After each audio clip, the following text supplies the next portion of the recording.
ल आज हामी कक्षा 9को विज्ञानको पहिलो पाठ अर्थात् वैज्ञानिक अध्ययनबारे कुरा गरौँ। यो एकदमै रमाइलो र महत्त्वपूर्ण विषय हो जसले विज्ञानलाई हेर्ने हाम्रो दृष्टिकोण नै बदल्न सक्छ। लौ त एउटा सानो रमाइलो प्रश्नबाट सुरु गरौँ है। मानिलिउँ हामीसँग दुई फरक डिजाइनका कागजका हवाईजहाज छन्। अब कुन चाहिँ राम्रो उड्छ भनेर कसरी थाहा पाउने होला? के हामी यत्तिकै यो राम्रो उड्छ भनेर अन्दाज मात्रै लगाउने कि यसको उत्तर खोज्ने कुनै तरिका पनि छ? हो, छ, र त्यही तरिकालाई हामी वैज्ञानिक विधि भन्छौं। आजको हाम्रो कुराकानी यही विषयमा केन्द्रित हुनेछ। अब कुनै पनि प्रश्नको वैज्ञानिक तरिकाले उत्तर खोज्नु भनेको एउटा यात्रामा निस्कनु जस्तै हो। र कुनै पनि यात्रामा निस्कँदा हामीलाई के चाहिन्छ? एउटा नक्सा, होइन त? हो, त्यस्तै वैज्ञानिक सिकाइको पनि एउटा नक्सा हुन्छ। यो हेर्नुस् त, यो त्यही नक्सा हो। हाम्रो पाठ्यपुस्तकमा पनि यस्तै चित्र दिएको छ। यसले के देखाउँछ भने एउटा सामान्य प्रश्नबाट सुरु भएर प्रमाणमा आधारित निष्कर्षसम्म कसरी पुगिन्छ भनेर। यो केवल केही बुदाहरूको सूची मात्र होइन, यो त एउटा पूरा प्रक्रिया हो। ल, अब त्यो नक्साका हरेक चरणलाई एक एक गरेर हेरौँ है। सबभन्दा पहिले हामी केही कुरालाई राम्ररी हेर्छौं, अर्थात् अवलोकन गर्छौं। त्यसपछि यस्तो भएकोले यस्तो भयो होला भनेर एउटा अनुमान लगाउँछौं, जसलाई परिकल्पना भनिन्छ। अनि त्यो अनुमान सही छ कि छैन भनेर जाँच्न प्रयोग गर्छौं। प्रयोगबाट आएको नतिजा हेरेर एउटा निष्कर्ष निकाल्छौं र अन्त्यमा हामीले के पत्ता लगायौं भनेर सबैलाई बताउँछौं। अब यो वैज्ञानिक यात्राको नक्सा त भयो, तर यो नक्सा पछ्याउन हामीलाई केही औजारहरू पनि त चाहिन्छ, होइन र? हो, अब हामी वैज्ञानिकका त्यही टुलकिटमा के हुन्छ भनेर हेरौँ। सबैभन्दा पहिलो र महत्त्वपूर्ण औजार हो अवलोकन। यो भनेको आँखाले हेर्नु मात्रै होइन नि, आफ्ना इन्द्रियहरू जस्तै आँखा, कान, नाक, छाला सबै प्रयोग गरेर जानकारी जम्मा गर्नु हो। जस्तै त्यो हवाईजहाजकै कुरा गर्दा कागज कस्तो छ, कतिको बाक्लो छ, उड्दा कस्तो आवाज आउँछ, कतातिर ढल्किन्छ, यी सबै अवलोकन हुन्। अब दोस्रो औजार छ वर्गीकरण। हामीले अवलोकन गरेर धेरै जानकारी जम्मा गर्यौं, अब त्यसलाई व्यवस्थित पनि त गर्नु पर्यो। वर्गीकरण भनेको उस्तै गुण भएका चिजहरूलाई एउटै समूहमा राख्नु हो। जस्तै लाम्चो पखेटा भएका हवाईजहाज एकातिर र फराकिलो पखेटा भएका अर्कोतिर। यसले अध्ययन गर्न सजिलो बनाउँछ। त्यसपछि आउँछ मापन। यो त झन् कति महत्त्वपूर्ण छ। विज्ञानमा अलि पर गयो वा धेरै छिटो उड्यो भनेर मात्रै पुग्दैन। हामीलाई ठ्याक्कै कति भनेर नाप्नुपर्छ।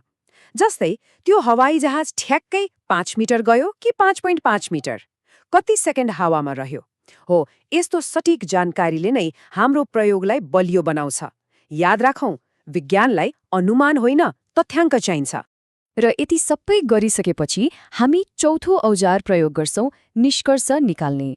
हामीले जे अवलोकन गर्यौं, जसरी वर्गीकरण गर्यौं र जे नाप्यौं, ती सबै प्रमाण र तर्कलाई एकै ठाउँमा राखेर एउटा निर्णयमा पुग्छौं। जस्तै हाम्रो मापन अनुसार डिजाइन क को हवाईजहाज डिजाइन ख भन्दा औसतमा 2 मिटर परसम्म उड्यो। त्यसैले डिजाइन क राम्रो हो। यो भयो वैज्ञानिक निष्कर्ष। अवश्य पनि यी 4वटा मात्रै औजार होइनन्। हाम्रो टुलकिटमा अरू पनि धेरै कुरा छन्। जस्तै सही प्रश्न सोध्नु, के होला भनेर अनुमान गर्नु, नतिजालाई व्याख्या गर्नु र आफूले पत्ता लगाएको कुरा अरूलाई बुझाउनु अर्थात् सञ्चार गर्नु। यी सबै सिपहरू उत्तिकै जरुरी छन्। ल, हामीले वैज्ञानिक विधिको नक्सा र त्यसलाई प्रयोग गर्ने औजारहरूबारे त बुझ्यौं, तर जब यो प्रक्रिया र यी औजारहरूलाई सही तरिकाले प्रयोग गरिन्छ, तब के हुन्छ? हो, तब हुन्छन् महान खोजहरू। त्यस्ता खोजहरू जसले संसारलाई नै बदलिदिन्छन्। यसको सबैभन्दा राम्रो उदाहरण हुन् सर आइज्याक न्युटन। सोच्नुस् त, उनले पनि यही वैज्ञानिक टुलकिट प्रयोग गरेर ब्रह्माण्डका रहस्यहरू पत्ता लगाए। हामीले सुनेको त्यो स्याउ खसेको कथा, त्यो त केवल अवलोकनको सुरुवात थियो।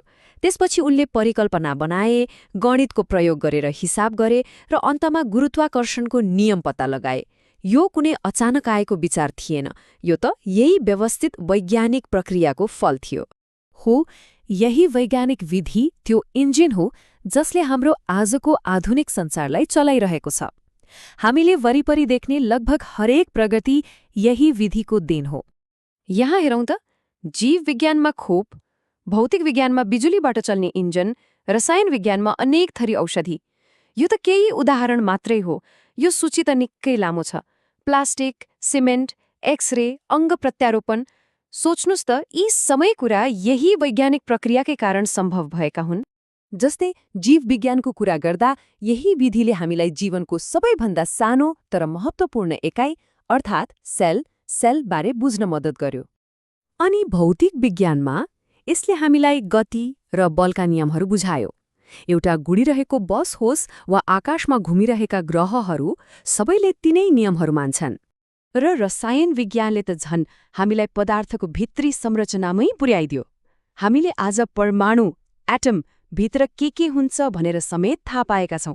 यो सबै त्यही वैज्ञानिक खोजको परिणाम हो।